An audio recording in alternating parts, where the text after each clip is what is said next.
Assalamu alaikum wa rahmatullah. I am not sure if this is working. If there are anyone listening, can you please write something in the chat? Ah, there it is. Okay, just give me 1 second.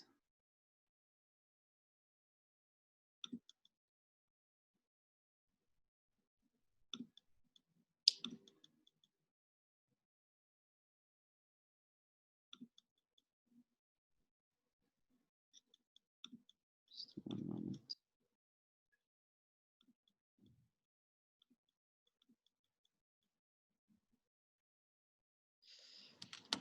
Okay.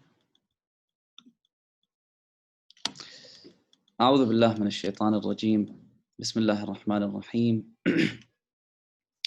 الحمد لله رب العالمين وصلى الله على محمد وآله الطاهرين واللعن الدائم على أعدائهم أجمعين من الآن إلى قيام يوم الدين.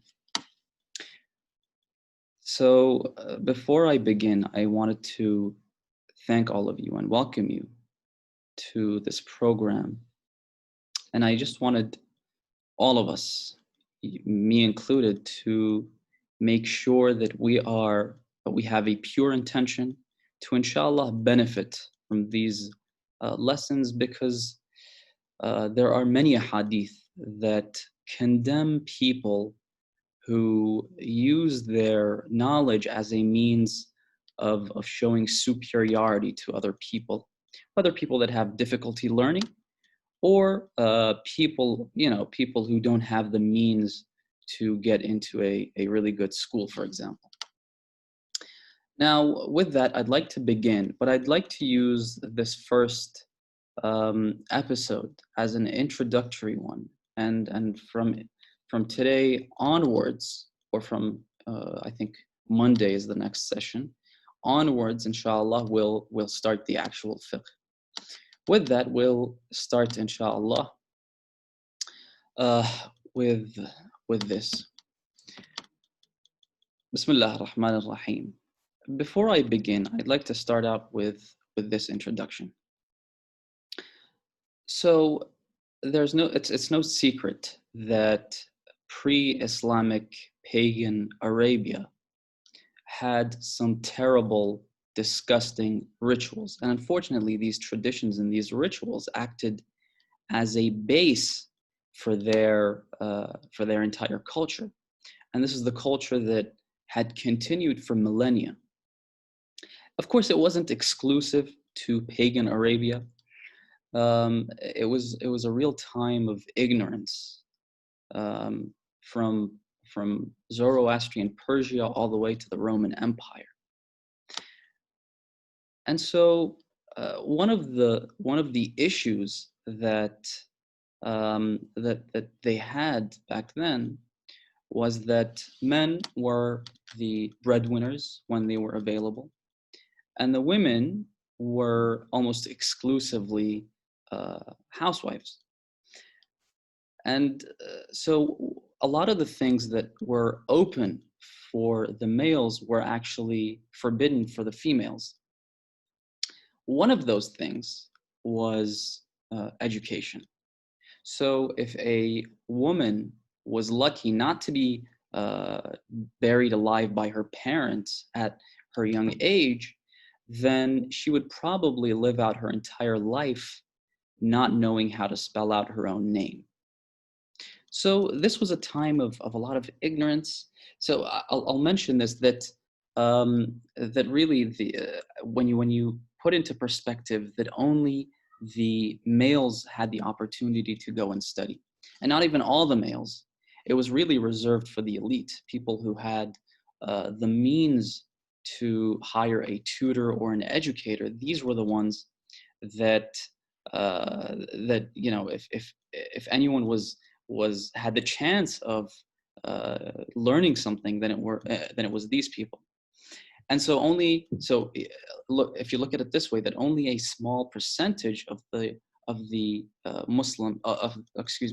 Arabs had the chance to study, then only a smaller and really minute percentage of those people actually could produce knowledge, really limiting the amount of knowledge. And They didn't have any knowledge in the fields of medicine or anything like that. Mainly, they had uh, a little bit of experience with literature, so they could produce poems. And so, for hundreds of years, there were these 10 poems that were hanging off the walls of the Kaaba, known as al-mu'allaqat. And these were respected, and the poets they were very respected.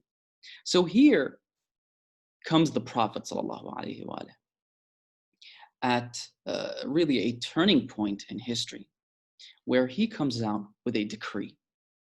He comes out and he says, طَلَبُ الْعِلْمِ فَرِيضَةٌ. Seeking knowledge is an obligation.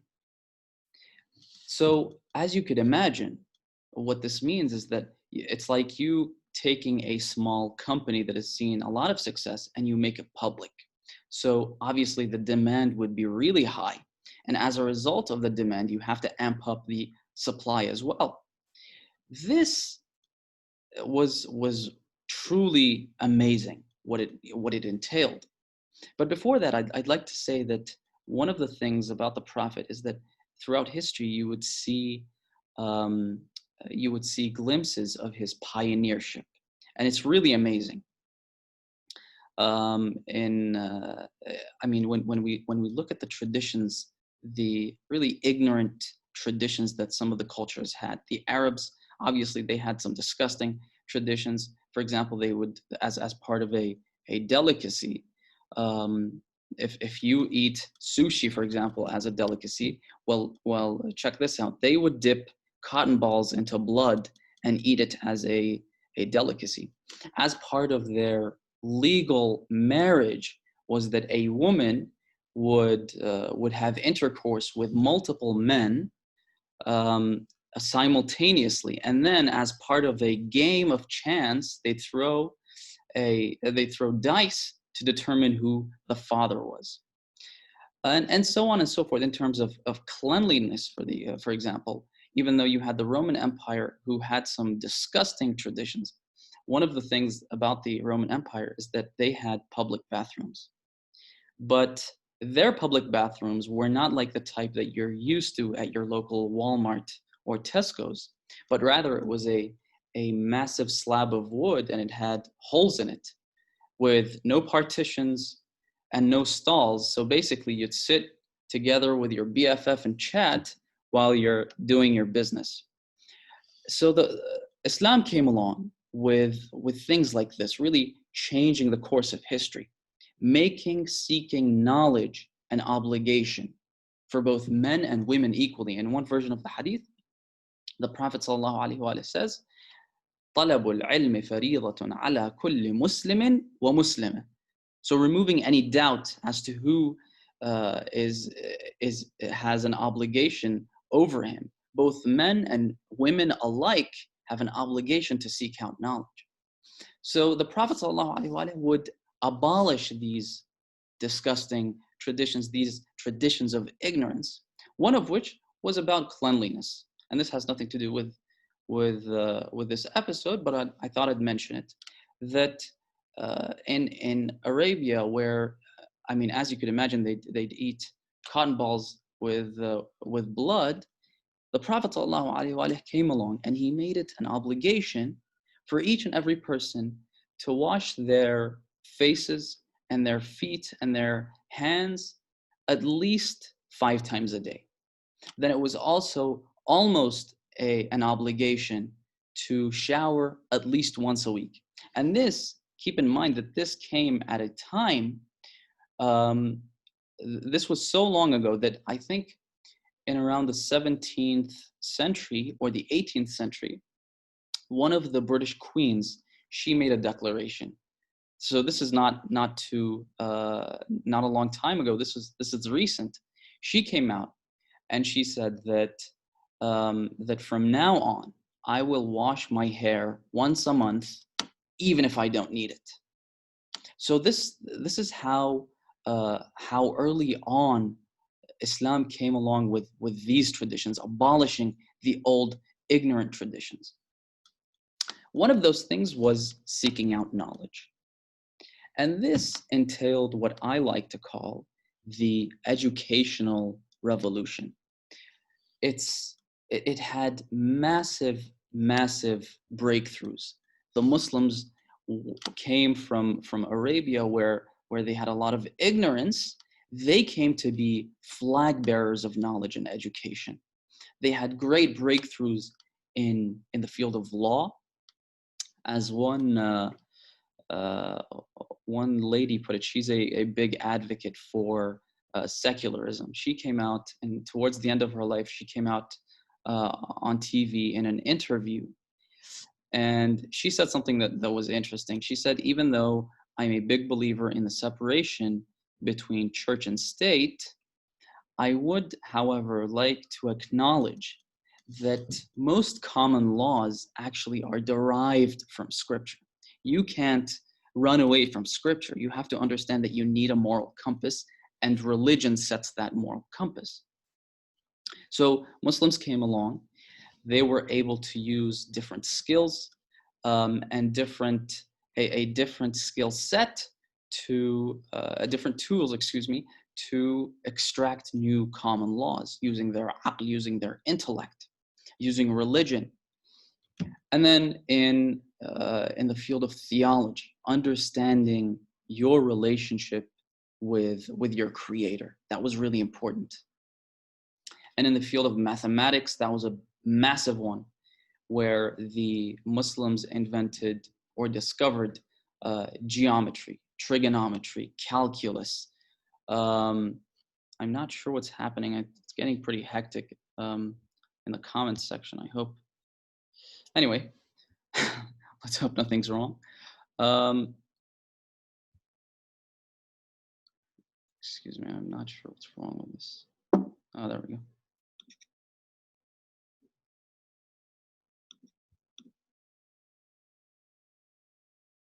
Okay. Apparently nothing's wrong, alhamdulillah. So in the field of mathematics, that was a big one for the Muslims, where they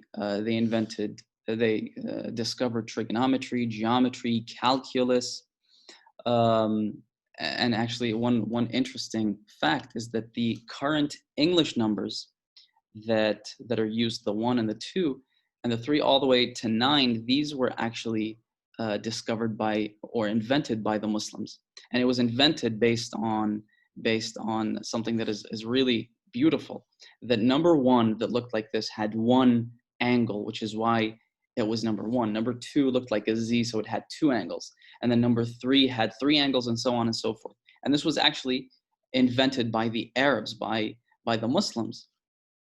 And then later on, when the Westerners adopted it, for some reason the Arabs gave up on it, and they took the Hindi numbers, which is the current Arabic numbers that we all know. And in fact, if you want to buy, for example, let's say a fancy watch, on the dial, if it has the English numbers, they would clearly say that these are the Arabic numbers. And in the field of astronomy, I read an article on, if I'm not mistaken, on PBS online, that said that if it wasn't for the Arabs, we would not have known astronomy the way we know it today.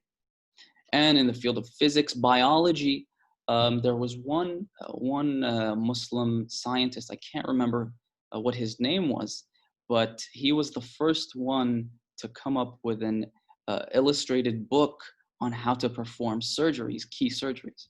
And of course, in the field of chemistry, we all know Jabir ibn Hayyan, or as he was known in Latin, Geber. He had many different discoveries. One was the periodic table, one was the process of distillation, which was very important, and so on and so forth.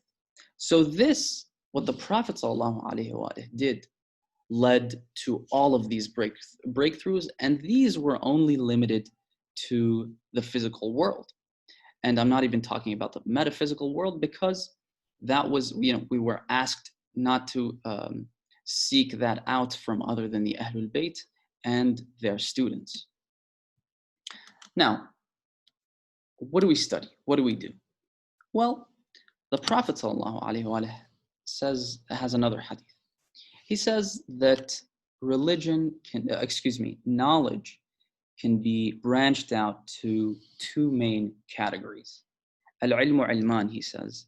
Ilmu al-adyan wa ilmu al-abdan. By the way, while I was listening to some of the other lectures on this platform, I realized that I had spent too much time um, doing all of these the presentations and the ins and outs, and I didn't spend enough time to prepare for my lecture, at least not as much as they did. The Prophet ﷺ says, "Al-ilmu ilman, ilmu al-adyan wa ilmu al-abdan."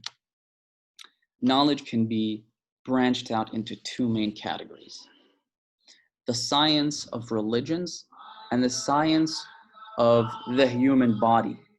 Of course, what the Prophet ﷺ means from the human body is anything and everything that is directly related to the human body. So chemistry, biology, physics, and all of these fall into that category.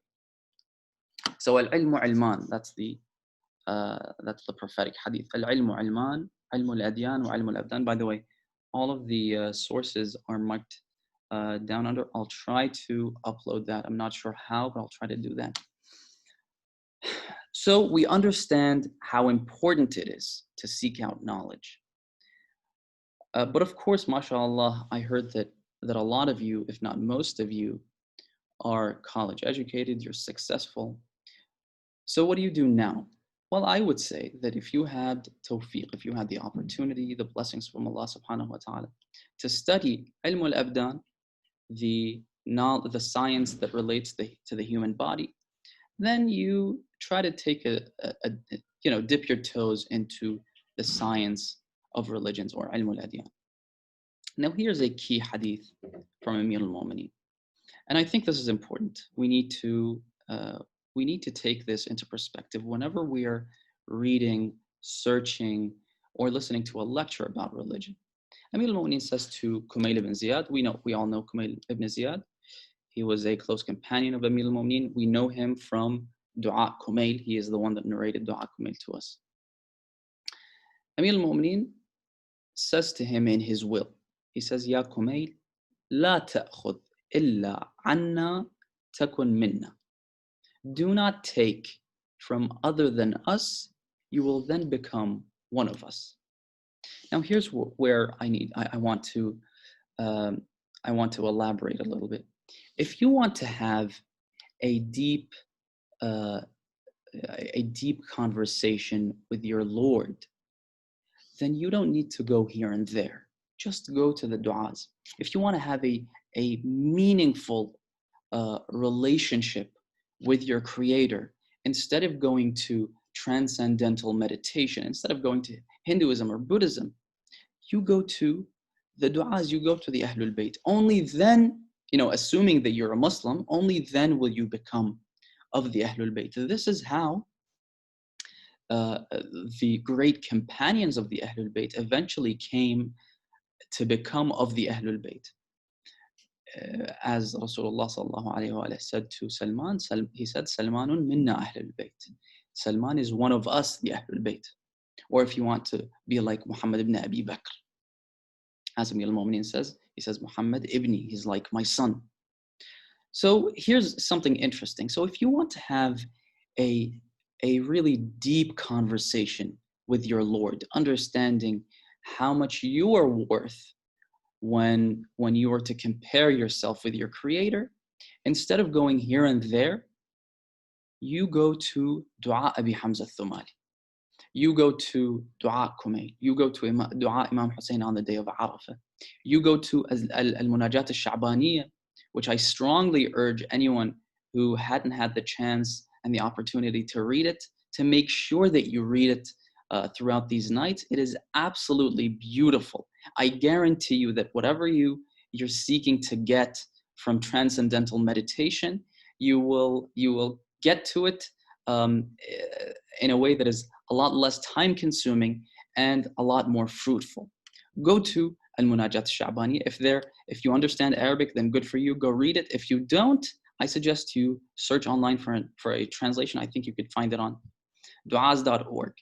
So here's something that we need to keep in mind. يا كميل لا تأخذ إلا عنا تكن منا. And again, because the really the science of religions is a really broad term that it has many different categories and subcategories. Some are truly Islamic. Some are just painted with an Islamic tint. So, for example, some pseudo-Islamic philosophy. This is really not from Amir al-Mu'minin. This comes from Greek philosophy. So, if you want to become familiar with Islam, you go to the Imams, you go to the Ahlul Bayt, and actually in one hadith, in a version of the first hadith that I mentioned from the Prophet sallallahu alaihi wasallam, where he says that seeking knowledge is an obligation. In one version of the hadith, the Prophet sallallahu alaihi wasallam then says. He says, فاطلبوه من مظانه واقتبسوه من أهله. Seek it from its correct sources and take it from its people. Understand where you should get Islamic teachings from. Should you get it from this mystic or philosopher, or should you take it directly from Imam al-Sadiq alayhi salam, from Zurara? Of course, to give you a boost of morale, this is a beautiful hadith by the Prophet sallallahu alaihi wasallam. He says, "Man yuridillahu bihi khayran yufaqqihhu fid din." Whenever Allah subhanahu wa ta'ala, or whoever God wishes to bless, then He gives them knowledge in religion. And we actually see the effects of it, where you look around and you find that there are some ulama, some maraji' who live in tiny houses, really came from nothing, still living an extremely modest life that can control the entire world with their fingers. So the introduction has probably taken a little bit too long. However, we're here to discuss fiqh. So what on earth is fiqh? Well, in short, fiqh teaches, it's like the guide. It's like your reader's manual, the Muslim's manual. It has your responsibilities towards your creator, towards Allah subhanahu wa ta'ala. This section of fiqh is called ibadat. So anything that has to do with your responsibilities towards Allah subhanahu wa ta'ala is known as ibadat. So salat, saum, hajj, zakat, khums, all of these are categorized in ibadat, the things that you worship Allah subhanahu wa ta'ala with. Then there's another section for fiqh, it's called mu'amalat. And this has your responsibilities towards other human beings, both Muslims and non-Muslims. This is called mu'amalat. How to buy things, how to get married, how to get divorced. What are your rights? What are the spouse's rights? Should you give anything to her? And so on and so forth. And of course, finally, it has fiqh has your responsibilities towards yourself. By the way, I've taken my cloak off, my abaya, just to show you that I'm being super casual here and that I'm here to party. So in short, fiqh is the legal system that makes everything go smoothly in Islam and makes sure that everyone is aware of their rights and responsibilities and their do's and don'ts. So what are we going to read in fiqh? Well, first of all, the textbook that we will be reading from, by the way, there would be no presentation. Sorry to disappoint you, but this took way too long. Plus, I don't think we're going to need this anymore. We're going to have a textbook. We're going to base our lessons on the book of Ayatollah Sayyid Muhammad Taqi al-Mudarrisi, called The Laws of Islam.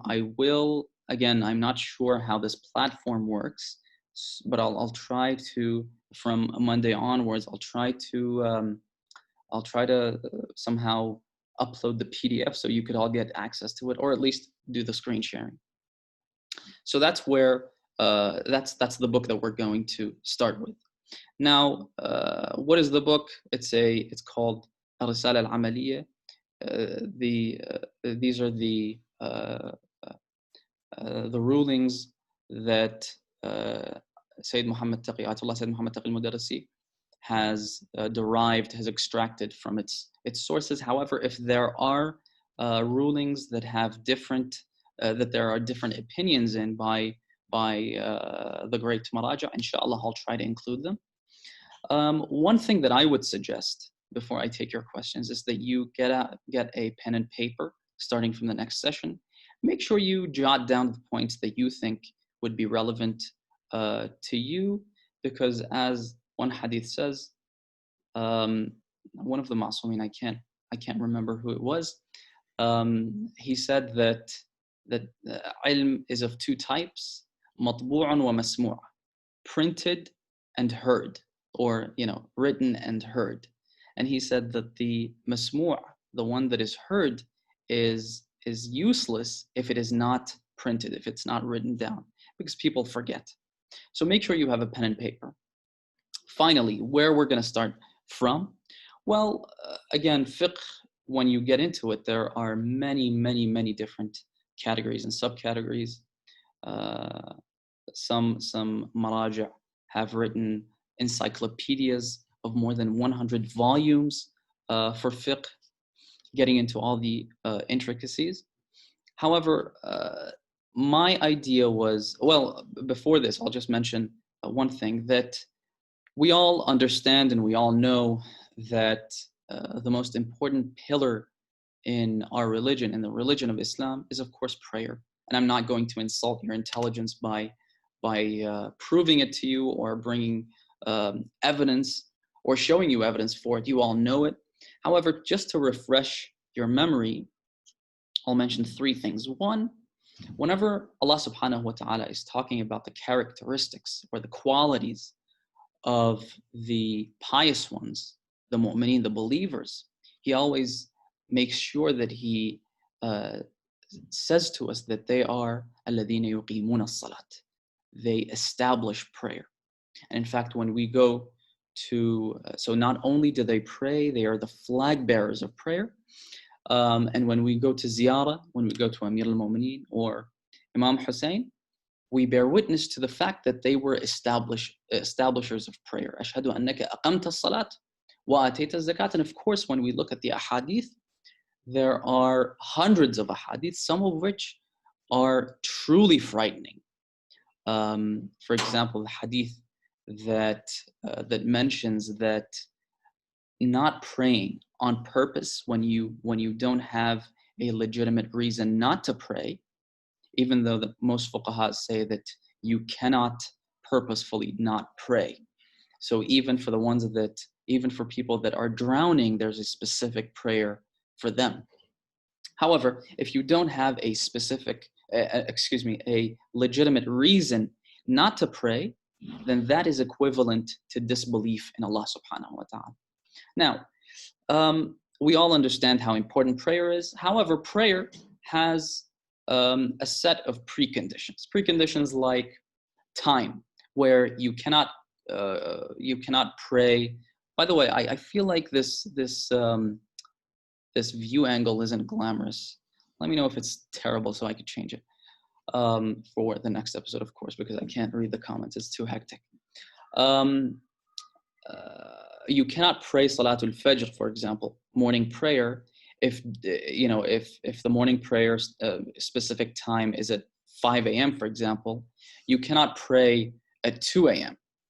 So that is a precondition for Salat. One other precondition is that you have to stand towards the Kaaba, the Qibla.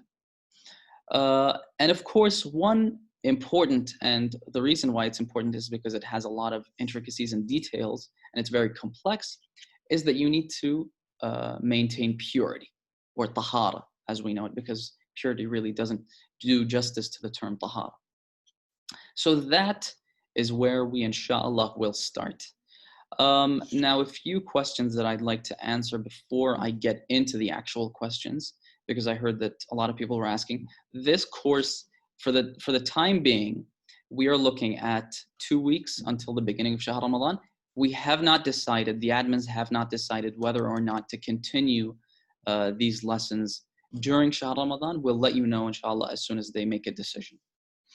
One final thing that I'd like to mention is that, okay, so I'd like to mention this, that, um, how do I, okay, so fiqh in nature is kind of dry. Um, there are very limited number of jokes in fiqh. So I wanted to keep it short. Other lessons I know, because they are more important for sure. For example, the one on theology or the one on Quran. These are absolutely crucial, very important. I would suggest that they make it a little bit lengthier just to give you all the details. However, fiqh has rulings that we'll need to mention, inshallah, and go through quickly. One thing that I wanted to ask from you guys is that in modern day fiqh books, they start out with the rulings on taqlid or emulation. What are the qualities that that are necessary for the faqih, the marja' that you follow? Which qualities does he need to have? Are there any conditions that need to be met? I wasn't thinking about mentioning these. A lot of people are already familiar with them. However, if you think that it's crucial and you think that you need it, I would suggest that you put it in either the questions box or the comments box, and inshallah I'll speak to the admins, and if they don't have a problem with it, we'll try it. For the time being, we'll inshallah answer some relevant questions. Okay. Will this class be recorded? Inshallah, I'll try and record it somehow. I'll need to figure that out. Okay, some of these are not relevant. I do not understand. Okay, so this is one hadith. Excuse me, one question. I do not understand the hadith from Imam Ali to Kumail. So it's general, so it could be taken as, do not take any knowledge. However, when you take into account the context, and of course the things that the Ahlul Bayt were, the qualities that were known about them, the ones that they were familiar with, it needs to be specific to either belief in Allah subhanahu wa ta'ala, or prophethood, or the caliphate, or even knowledge. In general, you have to have submission towards your imam. And in fact, a lot of there's a hadith, I don't want to mention it, it's too complicated, but one thing that the hadith says is that Miqdad was a very close companion of Amir al-Mu'mineen. The hadith says that he reached the 10th and final level of Iman. So he had completed Iman. Why? Because he had complete submission for Amir al-Mu'mineen. Can you please repeat the hadith of the Holy Prophet about knowledge and the blessings of Allah? I think you have to be referring to this one that says, "Man yuridillahu bihi khayran yufaqqihhu fid din." That whoever Allah subhanahu wa ta'ala wishes and pleases to bless and grace, He gives them knowledge in matters of religion. What else? Is it okay? Okay, so I think they're putting the link to the book, The Laws of Islam, as a PDF in the comment section. I hope it's there. Okay, so one says, I missed the second category of what knowledge branches into. Okay, so the Prophet ﷺ says, Al-ilmu ilman. Knowledge is of two categories. Ilmu al-adyan, the science of religions, wa ilmu al-abdan, the science that relates to the human body. Of course, the Prophet ﷺ isn't referring to what we now know as anatomy, but it's anything that relates directly to the human life. So we could say that that the Prophet ﷺ is talking about all the knowledge revolving around physical matters. You can only be heard but seen. I hope that wasn't the case for everyone.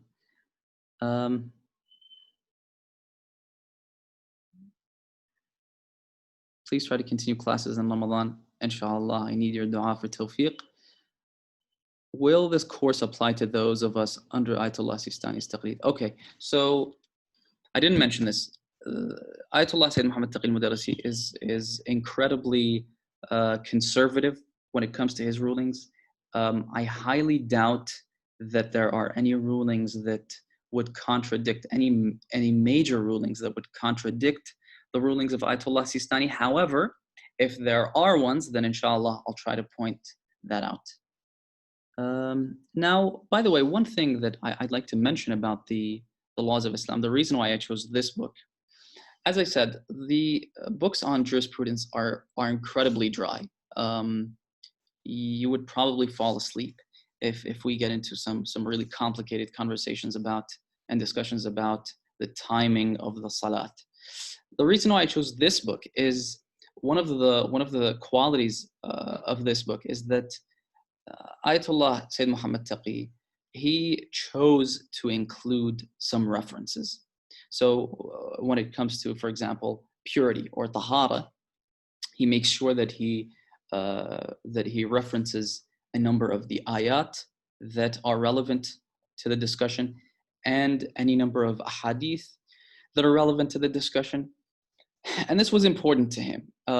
He actually got out of the norm for this, and the reason for this is because he would say to some of his students that the reason why I chose to do it this way is because people are not, the people in this day and age are not like people that were living 200 years ago. People in this day and age are smart, they're educated, they will ask you for evidence when it comes to certain rulings. Therefore, I would like to keep some proof and evidence in the book. So that's the key reason why I chose this book. Again, the translation is incredible. That's also one of the reasons. Can we also have tajweed lessons? That question will need to be forwarded to the admins, inshallah. I say if we could take a short look at taqleed, like a recap, inshallah. I'll try. I'll speak to the admins because they weren't too excited about that. I'll try to, inshallah, let them know.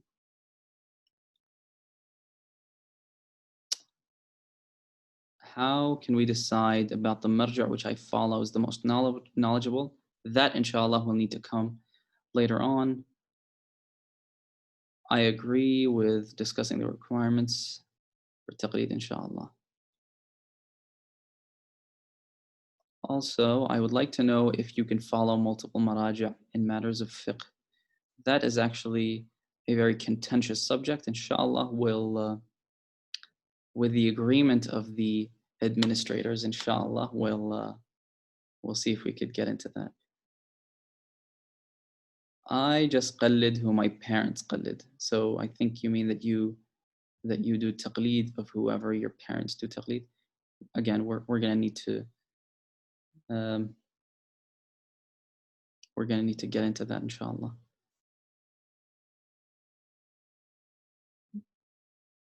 Can a Sunni guy follow Shia fiqh? Yes, according to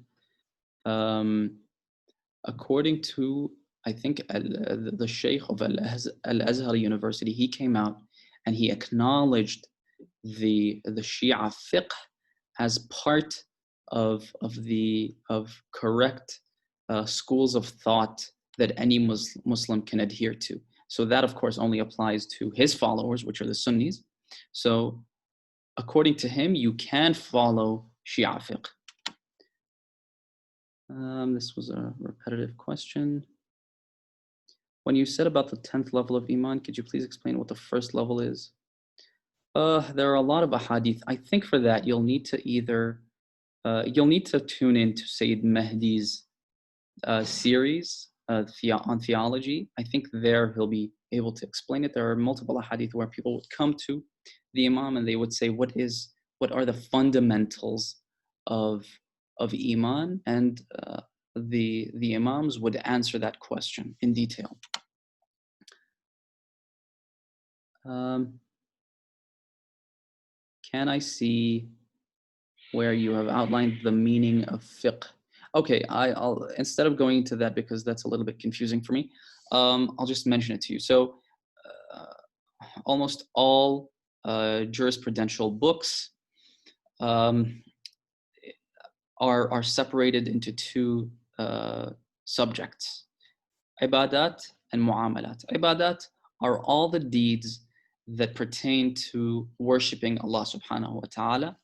So I think, I hope that's that replies to your question. And then there is mu'amalat. So how you get married, how you get divorced, how you buy things, how you sell things. No, I mean, it's kind of like your responsibilities towards other people is mu'amalat, and your responsibilities towards Allah subhanahu wa ta'ala is ibadat. Can you please post the slides? Okay, this was from a long time ago, I'm assuming. In regards to the submission to the Imam of our time, is our submission not to Allah? How do we differentiate and explain the difference in submission to Allah and the Imam?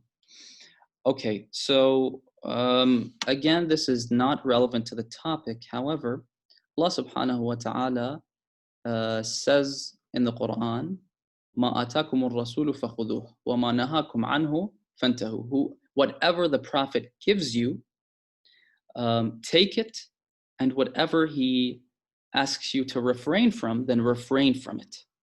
So essentially, in the same way that submitting to the Prophet ﷺ was exactly was the exact definition of submission to Allah subhanahu wa ta'ala, because these are all based on arguments. If you accept that Allah subhanahu wa ta'ala has sent out messengers and prophets, one of them was Prophet Muhammad sallallahu alaihi wasallam, and that he has asked of you in the Quran to adhere to what he says, then you have to submit to him.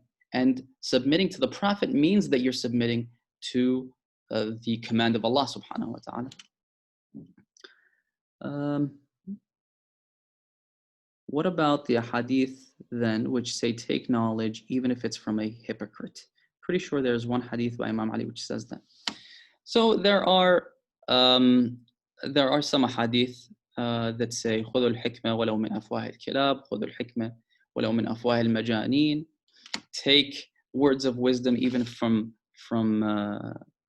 crazy people. Take wisdom from the mouths of dogs. However, obviously you can appreciate this, that in the same way that you wouldn't go to an architect, even if the architect was really successful and he had studied at the most prestigious universities, you do not go to that architect for matters relating to cardiology. In the same way, you do not go, again, here's where the hadith from the Prophet ﷺ comes, where he says, خُذُوا الْعِلْمَ فَخُذُوهُ مِنْ مَظَانِّهِ. Take it from its sources, from the correct sources. If you want ilm, then you go to the correct source. If you want to study cardiology, you do not get into woodworking. You go and you learn from an accredited cardiologist. خُذُوا الْعِلْمَ فَخُذُوهُ مِنْ مَظَانِّهِ. Take it from its sources. وَاقْتَبِسُوهُ مِنْ أَهْلِهِ. Take from it, from its people. Just a general question. How do we put into action what we have learned, inshallah? Well, there would be wajibat and there would be mustahabbat. As for the mustahabbat, I would suggest that you try, if these mustahabbat are not difficult, you try to practice them. And in terms of the wajibat, well, you'd need to write them down and make sure that you're practicing by them, inshallah. I forgot the name of the third dua you talked about. It was dua kumail, dua arafah.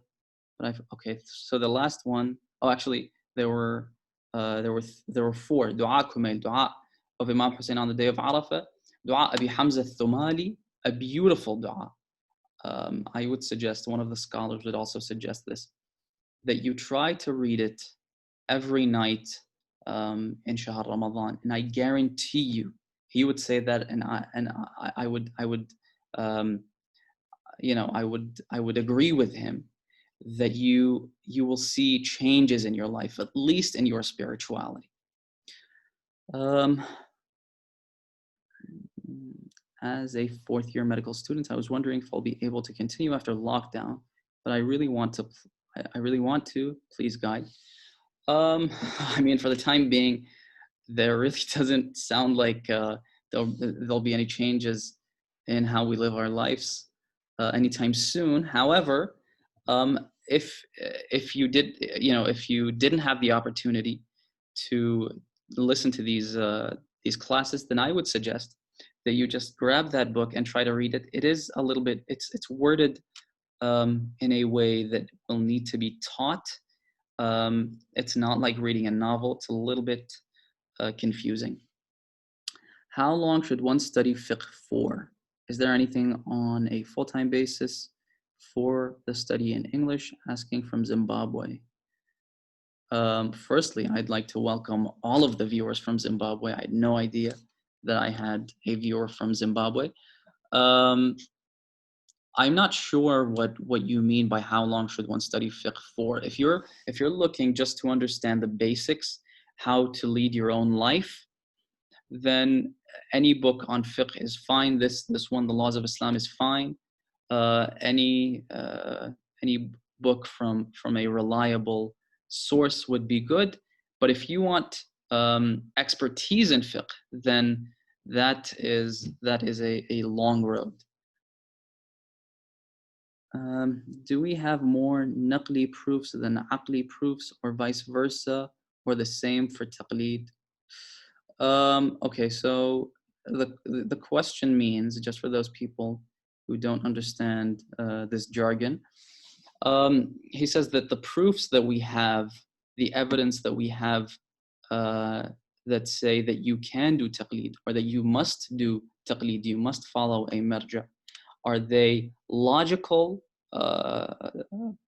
pieces of evidence, or are they from the Ahlul Bayt, from the Prophet, from the Quran?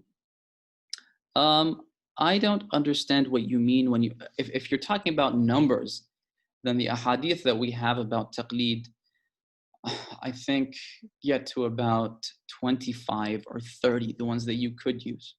However, when you want to look into them with a chain of narrators and things like that, then obviously that narrows it down. And it's the same case for the logical equations as well.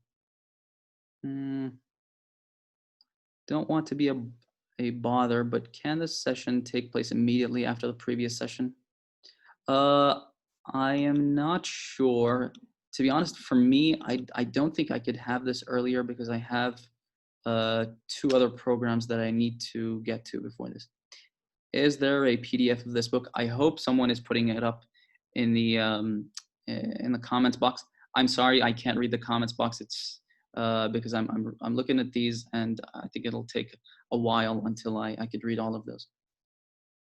How long will the classes on jurisprudence last? Approximately, I'll try to keep it at under 40 minutes, inshallah.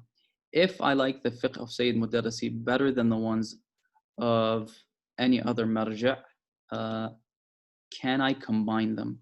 Again, that has to do with a very contentious subject in taqleed.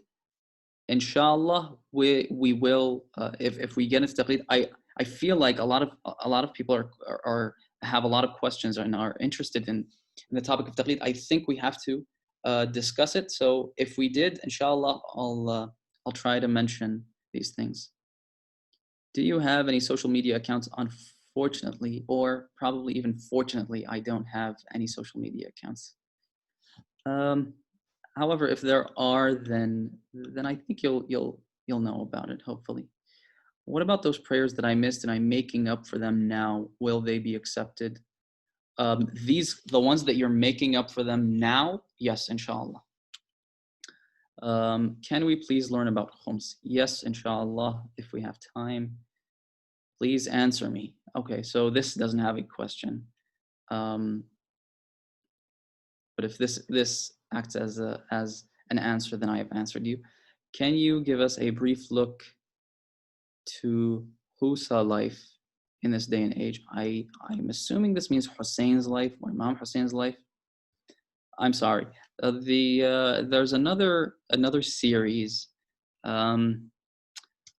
There's a series related to the lives of the Imams. I'm not sure.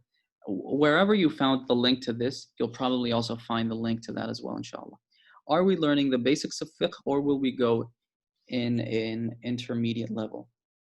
I would say that this is considered the basics of fiqh. Intermediate level means that we would look at some of the evidence. We would look at the opinions of other scholars, and this wouldn't be considered intermediate. What about those Shi'as who do not make taqlid of any marja', as I know some? Okay, so should we answer this or should we let this? Oh, I'm sorry. Okay, I understand what the first question is. Can you give us a brief look into Hausa life in this day and age? Inshallah, if we had some extra time. I don't think we could do it tonight. Where do you study Hausa? Alhamdulillah, I am fortunate enough to be in the city of Qom by the shrine of Sayyidah Ma'sooma, alhamdulillah. Okay, about the first question, I think that's a little bit too complicated. However, normally the scholars say that the person needs to be either a muqallid, or so either someone who emulates a marja', or a marja' himself. Not a marja', he is a jurist, so he is able to extract the rulings from its sources, or a muhtat. A muhtat means that they look at the opinions of all the maraja' and they choose the most difficult one. So they do ihtiyat, which means that, for example, if one marja' says that you can eat so-and-so lab-grown meats, and then another one says that you cannot eat lab-grown meats, for example, then here you will need to do ihtiyat, and you cannot eat lab-grown meats. I don't know who these people are. I don't know what they, how they work, but I hope this answers your question. Taqleed is not wajib, right? Well, I think I addressed that in my question, in the previous question. Is there any advantage of attending class live? Yes. One of them is that I could read your questions right here and answer them instead of me forgetting about them or you forgetting about them, as well as keeping it interactive. Can you explain why is this subject chosen for and what can be assured about after learning? I don't think I understand that question clearly. I really think, isn't the requisite of the most knowledgeable marja' a sort of impossible thing to find since all of them are quite knowledgeable? Yes, that's important. We need to get into that, inshallah, in the next session. Will the class cover the entire book? I highly doubt it, because we will need 3-hour sessions for that. Will we cover the minimum? By the way, I'm only going to be here for the next 5 minutes. I hope I can answer these questions. Will we cover the minimum a Muslim needs to know during our time about Islam? No, because for that you'll need, if you want to know, if you want to have a comprehensive knowledge of Islam, at least of the fundamentals of Islam, you'll need to know a little bit about the Quran, about the Ahlul Bayt, about the Prophet sallallahu alaihi wasallam, and about religious rulings. So this is only fiqh, and I'm only teaching I'm only going to give lessons for a short time. I don't think we'll have time to read the entire book. Should we start reading? Yeah, why not? I mean, here in the house, they recommend that you read what you're about to study. So if you have any questions, you could ask the The teacher will we be covering the fiqh of job seeking, what classifies or shifts halal rizq into haram rizq, that sort of thing. Okay, this is called the makasib of the fiqh. Inshallah, I mean, if Allah gives us tawfiq and time, inshallah, I want to increase my knowledge and gain piety, but I'm struggling. Do you have any advice? Well, in one hadith, Imam Hassan alayhi salam, I think, says that these things you only get by traveling the nights. In other words, he means that these are things that you gain through praying on time, through paying attention to the Quran, reading the Quran, understanding some of the Quran, with, of course, the exegesis of the Ahlul Bayt, as well as praying the recommended prayers, reading the ahadith, stop committing sins. These are things that will help you gain and maintain piety, inshallah. Isn't fiqh the most important topic which needs to be learned? No. The most important is definitely aqa'id, or theology, and of course Quran. Fiqh obviously is not unimportant, it's very important, it's crucial in your day-to-day life. However, these are also things, however, the Quran and theology are absolutely more important. Sharia is God's law. Fiqh is Muslims' interpretation of God's law. What do you make of this statement? What I don't know. I don't know what you're trying to, what sort of analogy I'm supposed to make. The fiqh that we study and we will be discussing, inshallah, is based on either hadith or based on accepted and accredited evidence. If you have an issue with the way that the scholars deduce their rulings, then that would be a question for them, and they'll need to be answerable to that. However, the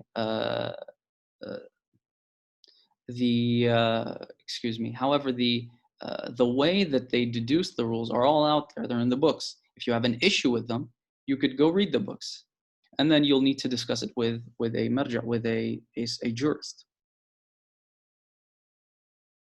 I was told if you have not fulfilled your wajibat, for example, all your prayers, then you cannot do mustahabbat. Is this correct? No. I'm not sure what you're trying. So if you haven't prayed, then you shouldn't read Quran. That is incorrect. You could do the mustahabbat, but obviously you'll need to do the wajibat as well. One hadith says that there is no benefit in the mustahabbat if they stop you from doing the wajibat. So if, for example, you are absolutely positive that staying up all night reading this dua, for example, will definitely stop you from getting up next morning for Salat al-Fajr, yes, here you'll need to prioritize, essentially, and pray Salat al-Fajr. However, if you haven't filled your wajibat, for example, you have a prayer that you haven't prayed, you'll need to do qada for, then you cannot read Quran or you cannot pray mustahabbat. That is not correct. Will the class presentation be shared to us for further review? I don't mind, but I'll need to find a way to do that because it's a little bit confusing. I put a lot of animations into it. I'm not sure how I'll need to take those out. What about the ilm that Allah subhanahu wa ta'ala gives to us directly and can't be acquired from any source in this world? Is there any hadith from Ahlul Bayt? Listen, generally, that ilm needs to have come from a source that is reliable. So, for example, if you fall asleep and in your dreams you think that you're seeing God giving you revelation, that is not a reliable source for ilm. Ilm needs to have a reliable source. Do you have a syllabus or an outline of topics you'll cover in this class? Unfortunately not. I'll have that ready, inshallah. The lesson scheduled for 9, will that be at 10 p.m. GMT? I'm sorry, by the way, for the schedules. I was told that this is my time. Um, I for some reason I wasn't able to. Um, for some reason, the schedule wasn't in line with what I was told. But yes, from today onwards, it will be at this time, whichever time zone you're living in. If I wanted to go to Hausa, studies no formally, married, know some basics, I think you'll need to speak to either your local scholar or the representative of your marja in your country. Um, I'm not sure what types of advice I can give and whether or not they'd be effective for you and relevant. Can we have another? I don't think we can have another class at another time. I'm incredibly sorry because I do have other programs that I need to attend. Can you repeat the hadith? I think I already answered that. Is there a way I can study directly under Ayatollah Mudarrisi? Okay, so normally the jurists, this is my time, by the way, I'm going to end with this question. Jurists, um, they teach very advanced classes. So unfortunately, I don't think that his classes would be of any relevance to people who have just started out in the Hausa. For that, you'll need to get into the the formal Hausa, inshallah. This is my time. Thank you very much. Ahsantum. Wassalamu alaikum wa rahmatullahi wa barakatuh.